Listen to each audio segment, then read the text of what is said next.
It seems that some people within the federal government seem to think that this religious discrimination bill only needs to satisfy a noisy minority of activist religious leaders.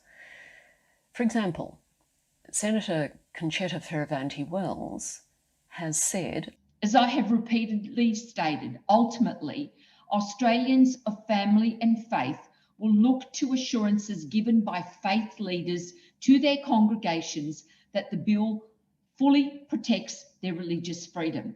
Now, whatever the politicians may say, what matters here is what the faith leaders will preach and tell their congregations, which will dictate if those expectations have been met. Well, no, Senator. It's actually the whole community that will approve or not approve this bill. And if it's anything like the first two versions of the bill, it's really unlikely the community is going to have anything to do with it.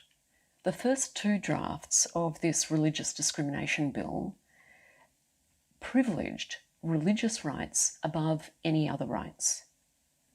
It allowed religious people to say anything they like with impunity, whether that hurt people, whether it contributed to prejudice or to bigotry.